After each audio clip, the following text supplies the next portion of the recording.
What if the scariest stories are the ones that actually happened? Enter The Conjuring, where ghosts don't just haunt, they remember. Hey, dearest darklings. I'm Vyxen Storm, and this is Dead Curious, where we unearth the twisted truth behind your favorite nightmares. Based on the supposedly real investigations of Ed and Lorraine Warren, The Conjuring follows a family tormented in their Rhode Island farmhouse by a malevolent witch named Bathsheba. Clocks freeze at 3:07 a.m., bruises bloom overnight, and the walls seem to breathe with whispers.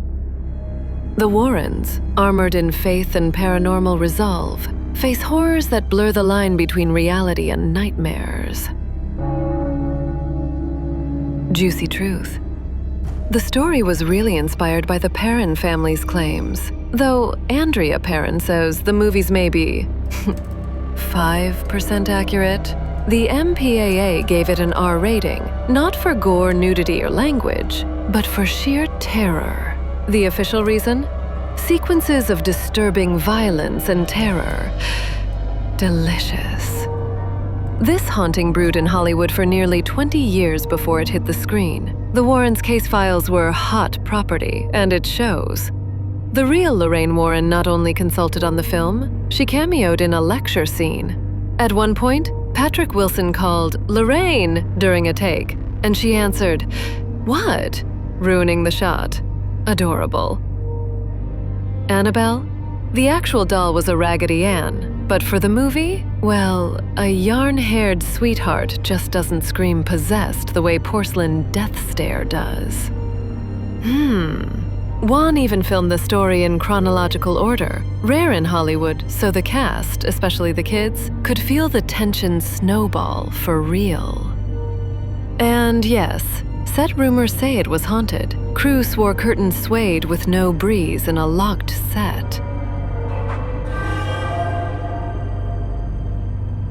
It's horror with its fangs bared, but dressed in elegance. The Conjuring goes back to basics. Atmosphere first, gore last. James Wan, already the maestro behind Saw and Insidious, spins tension like a spider's web.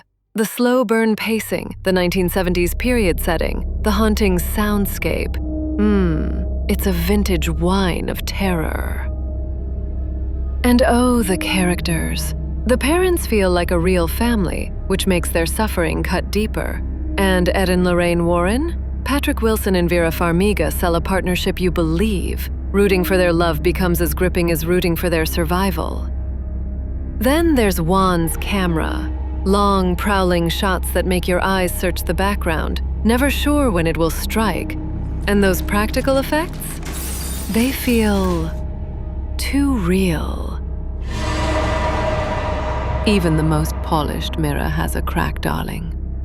The true story takes creative liberties, like the film's grand finale exorcism, which Ed Warren couldn't have performed in real life. And sure, the film leans on classic haunted house tropes.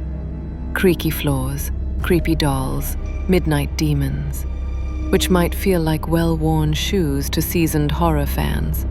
And then there's what came after. The spin-offs, Annabelle, The Nun, chased jump scares over soul, drifting from the original's finely crafted dread. A shame. But such is the curse of a hit. Don't get me wrong. I still think those are great movies too.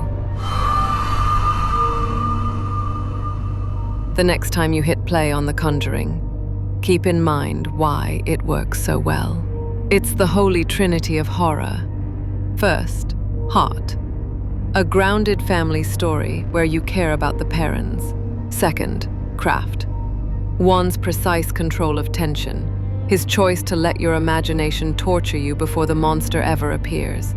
And third, faith. The belief that this might be real.